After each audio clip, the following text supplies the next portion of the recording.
अत्यंत छोटी परंतु अनोखी कथा है, अपनी अपनी कमजोरियां। एक बार की बात है, धर्म गुरुओं का एक सम्मेलन हुआ। सभी बड़े धर्म गुरु उस देश के एक नगर में इकट्ठे हुए। उस देश में 4 बड़े धर्म हैं। चारों के बड़े धर्मगुरु एक निजी वार्ता में लीन हैं। सम्मेलन निपटने के करीब हो गया। वे बैठकर बातें कर रहे हैं। ऊंची ऊंची बातें हो चुकी, नकली बातें हो चुकी।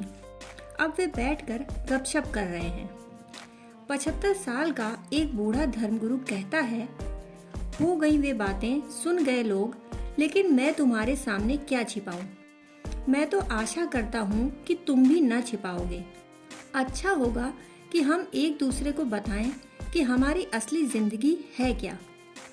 मैं तो एक ही चीज से परेशान रहता हूँ, वह है धन, और दिन रात धन के विपरीत ही बोलता हूँ। धन पर मेरी पकड़ है। एक पैसा भी मेरा खो जाए तो रात भर मुझे नींद नहीं आती, या एक पैसा मिलने की भी आशा बन जाए तो मैं रात भर सो नहीं पाता। सिर्फ धन ही मेरी कमजोरी है। बड़ी मुश्किल है, इसके पार मैं नहीं हो पा रहा हूँ। आप में से कोई पार हो गया हो तो बताएं। एक ने कहा, पार तो हम भी नहीं हुए, हमारी अपनी मुसीबतें हैं।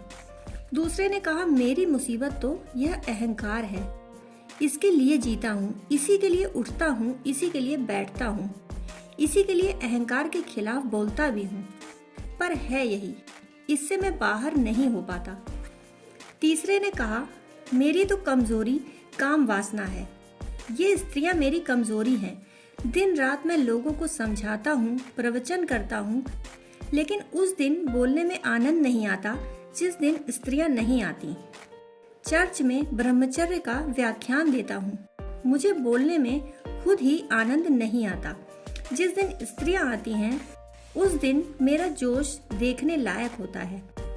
उस दिन जब मैं बोलता हूँ तो बात ही और होती है, लेकिन अब मैं भली भांति जानता हूँ कि वह भी काम वासना है। मैं उसके बाहर नहीं हो पा रहा हूँ।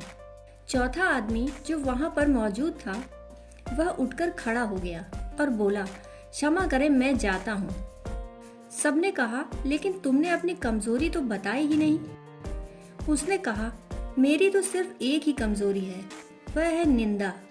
अब मैं एक भी क्षण रुक नहीं सकता। पूरा गांव मेरी राह देख रहा होगा। जो मैंने यहाँ सुना है वह मुझे कहना होगा। मेरी एक ही कमजोरी है, अफवाह, और अब मेरा यहाँ रुकना मुश्किल है। उन तीनों ने उसे पकड़ने की कोशिश की कि तू ठहर जा, अगर तेरी यह कमजोरी थी तो तूने पहले क्यों नहीं बताया, इतनी देर चुप क्यों रहा। यहाँ हर आदमी की कोई ना कोई कमजोरी है। उस कमजोरी को ठीक से पहचान ले, उसी में हमारी ऊर्जा व्यय होती है। उस व्यक्ति ने कहा, मैं तब तक बैठा रहा जब तक नहीं सुन पाया, लेकिन जब मैंने पूरा सुन लिया तो मेरी कमजोरी की शक्ति जागृत हो गई। अब इस रात सोना मेरे वश में नहीं। अब जब तक एक एक तक यह खबर नहीं पहुंचा दूं, मुझे चैन नहीं मिलेगा। मेरी शक्ति जागृत हो गई है। यह जो हमारी कमजोरी है, यही हमारी शक्ति का निष्कासन है। वहीं से हमारी शक्ति व्यय होती है। वह व्यक्ति बिल्कुल सुस्त बैठा था, जैसे उसमें प्राण ही ना हो। अचानक उसमें ज्योति आ गई, प्राण आ गए, चमक आ गई। उसने कहा, गजब हो गया, कभी सोचा भी नहीं था कि इस वार्ता में ऐसा आनंद आने वाला है।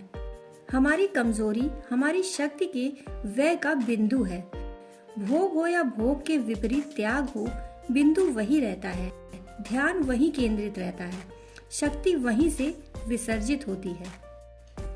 दोस्तों, कहानी सुनने के लिए आपका बहुत बहुत आभार।